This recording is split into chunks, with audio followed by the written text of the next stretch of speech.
Alright, Irate Gamer fans, as you know, I'm trying to bring nostalgia back this year in 2021, and one of the things I want to do for this video is bring back my top 10 movies for the year, because it's been like 11 years since I've done one of these. So here we go, my top 10 movies for 2021. Alright, so the first movie we're going to look at is Mortal Kombat, which I cannot wait. I was a big fan of the original movie that came out in the 90s. Looking back on it now, yeah, it was a little campy, but now we're getting an updated version with today's FX and graphics. I cannot wait, and if you've seen the trailer, boy, they threw a lot at us. Scorpion, Sub-Zero, I know everybody's anticipating those. I was excited to see reptiles in there. We're just getting a whole smattering of people. I know online people are like, where is Johnny Cage? We need Johnny Cage in this one. And the directors come out and said, well, he's not going to be in this one. We wanted to save him for the next one because it's a big character, and to throw Johnny Cage, such a big character, into the foray with all these other big giant characters, well, it kind of threw the script off, so we're just going to save him, which, as a person, a filmmaker myself, I totally get that, totally understand that. But people still, I've seen online, they're like, he should still be in this, and oh, they're very mad. But you know, hey, I'll watch this film, give them a chance, see where it goes. And I heard early reports that this one is getting good audience reaction. So yeah, I'm totally down with Mortal Kombat. So all right, so fast forwarding to June, well, we're getting a new Conjuring movie. I love these movies. I know this isn't going to be for everyone.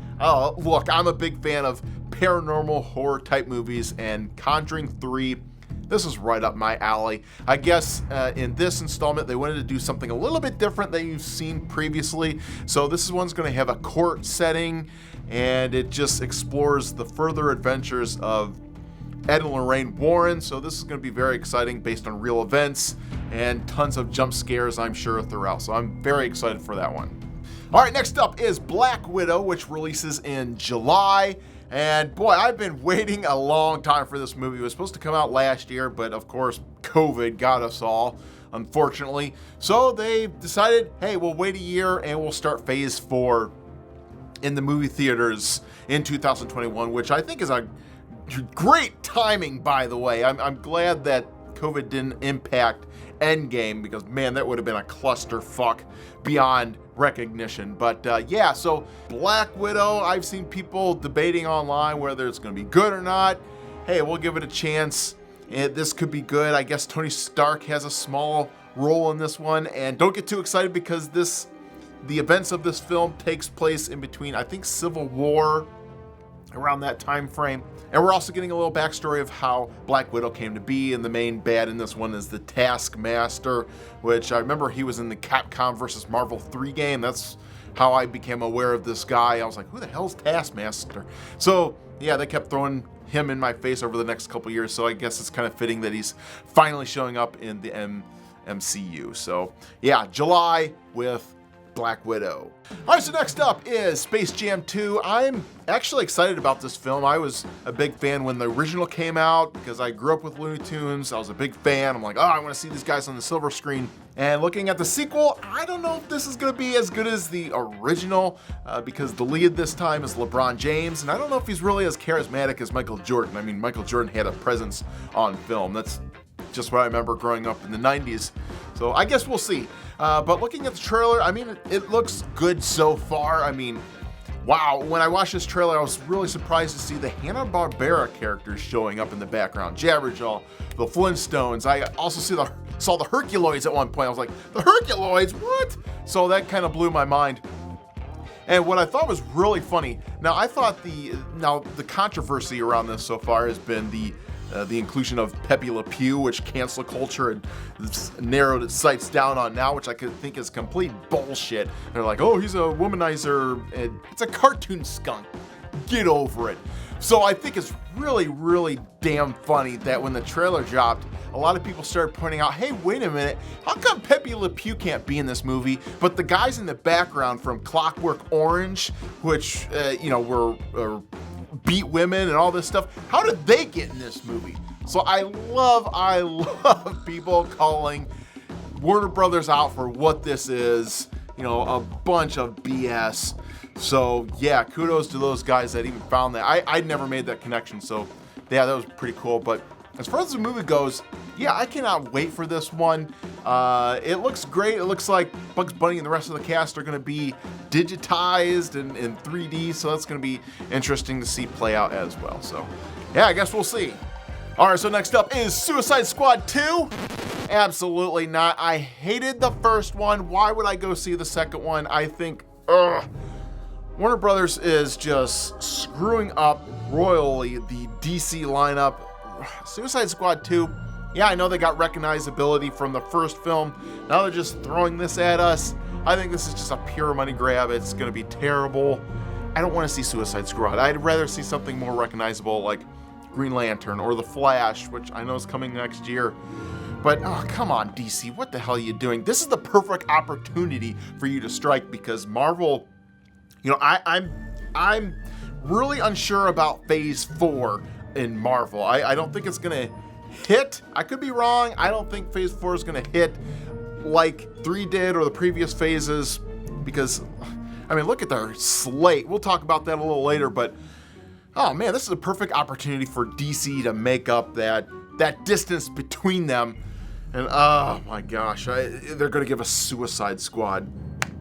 Okay, so yeah, that is not on my list, but I wanted to mention it anyway, because it does come out in September. But another movie that comes out in September, Venom II. Now, I wasn't a big fan of the first Venom. I thought, you know, this is lacking something. The one thing it's lacking, Spider-Man. I mean, no brainer. I just, when I heard they were going to make this movie, I'm like, why are we making a villain of Spider-Man his own movie without the inclusion of Spider-Man? And of course, now DC's doing the same thing with Black Adam next year. I'm like, oh, really? I don't know how this is gonna fare because that's the one thing I hated about Suicide Squad.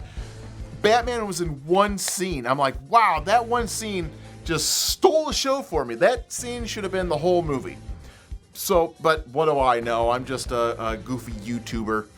But Venom 2. Now, the reason why Venom 2 is on my list, because even though I didn't like the last one, is because I think this is going to have legs to stand on just with the inclusion of Carnage. You know, look, one of the biggest things growing up in the 90s was the whole the Maximum Carnage storyline. I mean, hell, they even made a video game on this thing. So, you know, Carnage has some teeth and can put asses in the seats. So having Venom go against Carnage, that's going to be a win-win. I wish Spider-Man could have been a part of it, but, you know, that's Sony for you. They're just another money grab, of course, but I guess we'll see what happens. All right, so in August, we're getting our second Marvel movie in Phase 4, which is ShangChi. And this one did not make my list. I'm not anticipating this one in any way. This is... My God, it's like, it's not even a B-list character. It's like an F-list character. I don't know where they pulled this guy from. Now, I mean, when you could get to characters like Iron Fist, I know who that is. You know, he's very down on the totem pole, but that's like going to DC and saying, yeah, the Red Tornado is getting a movie. It's like, who? Red Tornado? I'd maybe even blow that. So... Yeah, Shang-Chi, I'm like, it could be good. We haven't seen the trailer yet. I don't even know who's cast in this movie, but it's coming. It's coming in August. Shang-Chi. Yeah, go figure. But the next movie that is on my list, which comes out in October, is Addams Family 2. Now, the first one, I really enjoyed the first one because it's an animated film that was based on the comics. Now, the comics, I think, came out in the 40s or 50s, and that's actually what the TV show was based on, which came out in the 60s then. But yeah, they went all the way back to the source material for this animated movie. I thought it was pretty darn good. So I'm kind of interested to see what they do with this next one. Big fan of Addams Family, always have been. So yeah, we'll see what happens. Anticipating it. All right, so next up, this one has been held back from 2020 as well. Ghostbusters 3 in November. I am very, very excited about this, and I wonder if they're going to push it back again for a summer release in 2022, which I wouldn't be opposed to. I love a good summer blockbuster, and with Ghostbusters, how can you not have it be a a summer blockbuster. So super excited. Another trailer just dropped a few days ago where we have Stay Puft making a comeback where he's Mini Stay Pufts, which, wow, what a great idea.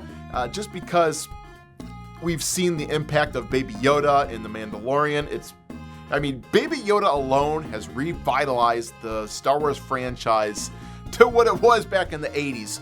So I know Stay Puft is look, Ghostbusters is huge, but I think with these little baby Stay Pufts, which I'll call them baby Stay Pufts for lack of a better term, but yeah, these are going to have such presence and going to draw kids in. This is going to be great. This is going to be one great film. I love Paul Rudd. And I think, and this is my prediction, I think with what they're going with this storyline is I think Gozer is trying to come back, and this is probably why her avatar, the Stay Puft Marshmallow Man, are starting to come back. So I think we're going to see all kinds of awesome things from the first movie start to return. They didn't successfully banish Gozer, so yeah, the world is still up for grabs. So this is going to be great. I can't wait to see this play out. Ghostbusters 3, I can't wait. All right, so in November, we get a third Marvel movie, which is The Eternals. This one, of course, is not on my list either. I am not anticipating this movie in any way. This is another franchise that I look on paper and I'm like, Eternals? Really? We're down to this tier of superheroes? Now these, I do know somewhat of these characters. I know one of the main characters, which I think Angelina Jolie is playing, has like super powered hair, which whips back and forth and uses that as a weapon. I'm just like, okay, I don't know how the hell they're gonna throw this together, but I could be surprised. Look, I felt that way going into Guardians of the Galaxy. I'm like, what the hell is this? Watched it. Oh, I was a huge fan. I was a fan after that. I'm like, give me more Guardians of the Galaxy. I want to see what else you got. So I could be wrong. The only thing I don't like so far is the casting of Angelina Jolie. I really feel like she's going to screw up production in the future because I do feel like she's a prima donna, especially when it comes to the superhero world. I just have a feeling this is going to be a bad choice and it's going to bite the Marvel Universe in the future. I don't know why, but I just have this, like my third eye or whatever is telling me this is going to be trouble in the future. So, but hey, I guess we'll see. But the next movie on my list that also comes out in November is, you guessed it, Top Gun. I'm super excited about this. This was another movie that was supposed to come out, I think last year, got delayed. I was a big fan of the original, all kinds of dog fights, and oh man, it was just a great movie. Nothing like that had ever been done before with fighter jets flying around, and I was an instant fan. And of course, anyone growing up in the 80s was exposed to the Top Gun video game, which we all had our foibles with. But yeah, I cannot wait for the next Top Gun to come out and see what they do with the character. So yeah. And it looks like November is going to be a jam-packed month for blockbusters because our 9th movie that comes out that month is Mission Impossible 7. Now it's interesting with Mission Impossible, when the first one came out, I was too young to really appreciate it. I watched it, but I didn't really understand it all that well. I just liked all the fight scenes with the helicopter and whatnot. And a couple years ago, I thought, I'm going to start watching all these again.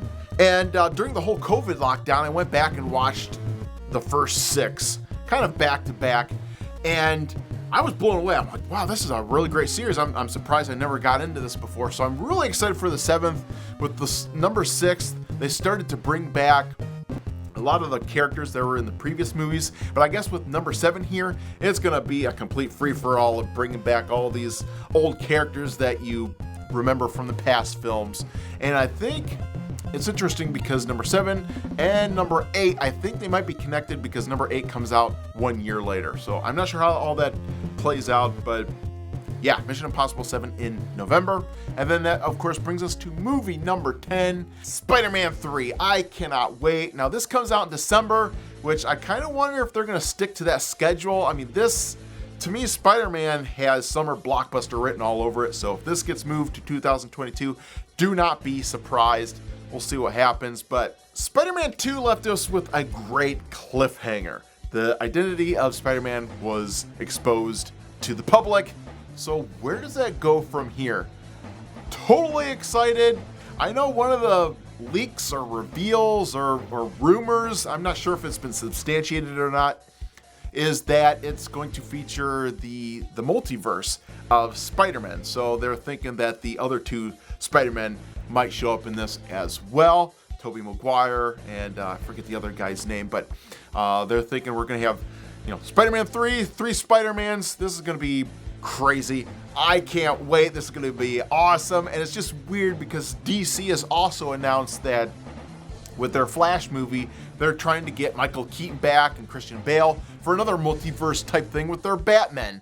So it's just so funny that both Marvel and DC are in step with doing this, harkening back to the previous actors that played these characters. So, boy, we've got some lineup coming up in the next couple of years. I can't wait. The whole geek side of me is just like, oh, this is gonna be so crazy. But I guess we'll see what happens. And there is my list coming back at you after 11 years. Gosh, is this crazy or what? But yeah, I'm all about nostalgia for 2021. And yeah, hope you liked this and enjoyed it. Subscribe, like, all that good stuff. Get word out there. And yeah, game on.